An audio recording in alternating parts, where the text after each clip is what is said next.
Plumeros, bienvenidos a la Pluma Oculta, el rincón donde los misterios más oscuros cobran vida y las historias que nunca te atreverías a escuchar te llegan al alma. Hoy les traigo un relato que no solo pone a prueba los límites de la mente humana, sino que también nos recuerda que, en este mundo, el mal puede acechar en los lugares más insospechados. Imagina un día normal, una ciudad tranquila, hasta que algo oscuro empieza a despertar. En este relato, un hombre común se convierte en el peor tipo de monstruo. Su deseo de control, su necesidad de poder, lo lleva a cometer actos inimaginables. Y aunque el 2 de enero parecía solo un día más, para Eduardo sería el comienzo de una pesadilla que jamás olvidaremos. Si te atreves a descubrir el lado más macabro de la mente humana, acompáñame en este viaje, porque lo que está por venir no te dejará indiferente.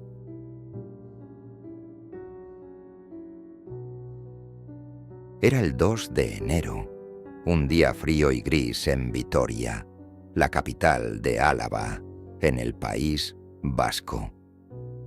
Las calles estaban llenas de gente recuperándose de las festividades de Año Nuevo, algunos aún con los ecos de las celebraciones en sus cuerpos, otros ya regresando a la rutina de la vida diaria. La ciudad parecía tranquila, casi pacífica, pero algo muy oscuro estaba a punto de comenzar. Eduardo Martínez nunca fue alguien que destacara entre la multitud.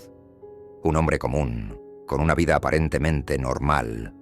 No tenía familia cercana y su trabajo como contable lo mantenía alejado de la vida social. Era un hombre reservado, introvertido, que disfrutaba de su soledad. Sin embargo, lo que la mayoría no sabía era que Eduardo tenía un secreto, un oscuro deseo que había estado creciendo dentro de él durante años, y el 2 de enero de ese año sería el día en que finalmente lo desataría. A lo largo de los años, Eduardo había mantenido una vida ordenada, casi monótona. Su rutina diaria era la de cualquier hombre de su edad. Se levantaba por la mañana, se vestía, iba a trabajar, regresaba a su pequeño apartamento, comía solo y se preparaba para dormir. Pero mientras tanto, en su mente, una voz constante lo atormentaba, una voz que le decía que algo faltaba, que el mundo no tenía sentido sin una nueva emoción, sin un nuevo juego. El 2 de enero comenzó como cualquier otro día, pero esa mañana algo en su interior cambió. Había estado planeando esto durante meses, buscando el momento perfecto, un plan que lo haría sentir vivo, algo que le daría propósito, algo que lo liberaría de la gris rutina que lo había aprisionado tanto tiempo. Ese día, Eduardo caminó por las calles de Vitoria con un propósito claro: raptar niños. No había un motivo racional detrás de su decisión. Simplemente, el deseo de control, de poder, lo impulsaba. Las criaturas más inocentes, los que caminaban despreocupados por las calles, serían sus objetivos, y ese día sería el comienzo de una serie de desapariciones que nadie podría predecir. El primer niño que Eduardo raptó fue un pequeño llamado Jonas, un niño de unos 8 años que jugaba solo cerca de la plaza de la Virgen Blanca. Jonás estaba distraído, jugando con su balón, cuando Eduardo se acercó a él con una sonrisa extraña en su rostro. Le habló con dulzura, como un extraño juego, y en un momento, el niño se vio arrastrado hacia una furgoneta vieja, de esas que pasan desapercibidas en las calles. Nadie vio nada. Esa fue la primera desaparición, y rápidamente, Eduardo se dio cuenta de que la policía nunca lo alcanzaría. La ciudad estaba acostumbrada a la tranquilidad, y la desaparición de un niño podría fácilmente pasar desapercibida durante las festividades de Año Nuevo. Pero no se detuvo ahí. A lo largo del día, más niños comenzaron a desaparecer. En total, 5 niños fueron secuestrados por Eduardo, uno tras otro. Nadie sospechaba nada, ya que todo parecía en orden. A medida que la noche caía, Eduardo se sintió poderoso. No era solo el miedo lo que lo excitaba, sino el control absoluto que sentía sobre el destino de las víctimas, sabiendo que nadie lo había atrapado. La policía, al principio, no conectó las desapariciones. Las personas tendían a pensar que los niños simplemente se habían perdido entre las celebraciones o que se habían ido con algún pariente sin notificar. Pero cuando la noticia se extendió, el pánico comenzó a crecer en la ciudad. Nadie podía entender lo que estaba pasando. Esa misma noche, en su apartamento, Eduardo observaba las noticias en la televisión. El rostro de los niños desaparecidos aparecía en pantalla y algo en su interior se agitaba con satisfacción. Pero había algo más, algo que comenzaba a inquietarlo: la presencia constante de la policía. Los investigadores empezaban a sospechar que algo mucho más oscuro se estaba desarrollando en la ciudad. Eduardo no tenía miedo. Sabía que tenía el control, pero aún así, sentía esa pequeña chispa de emoción creciente. La policía estaba cerca, pero no lo suficientemente cerca. Estaba en su propio juego, y este no estaba hecho para que lo atraparan. En su mente, todo lo que había hecho hasta ahora era solo el principio. Sabía que las desapariciones de los niños no serían suficientes. Necesitaba más. La ciudad de Vitoria tenía que ser suya, un reino que él controlaba en las sombras. Los días que seguirían serían más oscuros, más retorcidos, y nadie lo vería venir.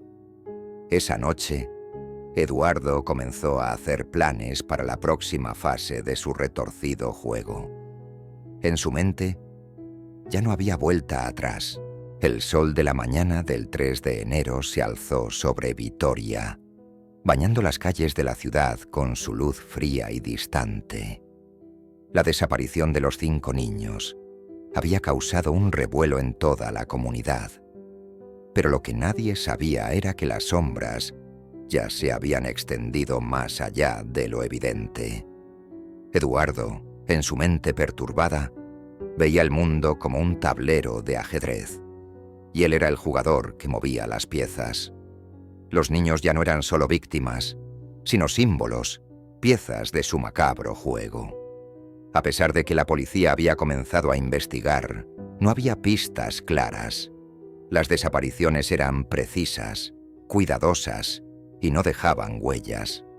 Eduardo sabía lo que hacía, y aunque la ciudad comenzaba a estar en alerta, nadie sospechaba del hombre común que caminaba por las calles, o al menos eso pensaba él. El día siguiente transcurrió de manera extraña para Eduardo. Mientras sus compañeros de trabajo, como siempre, se sumergían en la rutina diaria, él sentía una excitación creciente, como si estuviera en un lugar más allá de la realidad, en un mundo donde él marcaba las reglas. Sin embargo, el miedo de ser descubierto lo rondaba. No podía evitarlo. Aunque sentía que su plan iba bien, la policía se estaba acercando, y él lo sabía.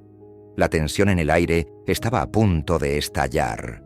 A medida que avanzaba el día, Eduardo no podía resistir el impulso de seguir adelante. Necesitaba más. Los niños secuestrados estaban ocultos en un viejo almacén en las afueras de la ciudad, donde la policía aún no había buscado. Pero, aunque aún estaba a salvo, la sensación de que algo saldría mal persistía en su mente. Algo dentro de él le decía que tenía que moverse rápidamente. Esa misma noche, mientras la ciudad se sumergía en la calma que precede la tormenta, Eduardo se preparaba para hacer su siguiente jugada. Mientras tanto, la policía comenzaba a juntar las piezas del rompecabezas y lo que antes parecían ser desapariciones aisladas empezaba a conectarse. Pero la información llegaba demasiado tarde.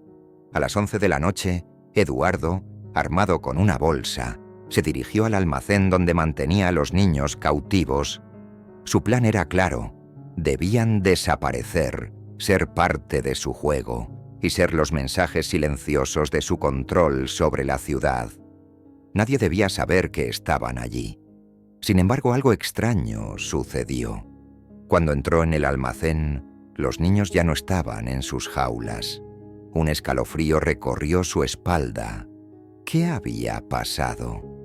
En las oscuras esquinas del almacén, apenas iluminadas por una luz tenue, las figuras de los niños ya no estaban donde deberían estar. Eduardo sintió una presión en el aire, como si el lugar estuviera cargado con una energía desconocida, extraña, que hacía que su piel se erizara. «¿Qué ha pasado aquí?», murmuró, su voz temblorosa, pero no obtuvo respuesta. En su intento de encontrar alguna pista, comenzó a caminar entre las sombras del almacén. Cada paso parecía más pesado que el anterior, como si algo le impidiera moverse con libertad. Las paredes parecían cerrarse a su alrededor y el aire se volvía denso. Algo no estaba bien. Las luces de la calle que se filtraban por las rendijas de las ventanas comenzaron a parpadear, como si el mundo fuera a desmoronarse de inmediato. De repente, una figura se apareció ante él. No era un niño, ni una persona que él pudiera reconocer. Era un hombre de rostro cubierto, con una capa oscura que lo envolvía. Sus ojos, fríos y vacíos, lo miraban fijamente. No había ninguna expresión en su rostro, solo una calma mortal que llenaba el ambiente. «¿Qué buscas, Eduardo?», preguntó la figura con una voz grave, como si hubiera estado esperando que él llegara.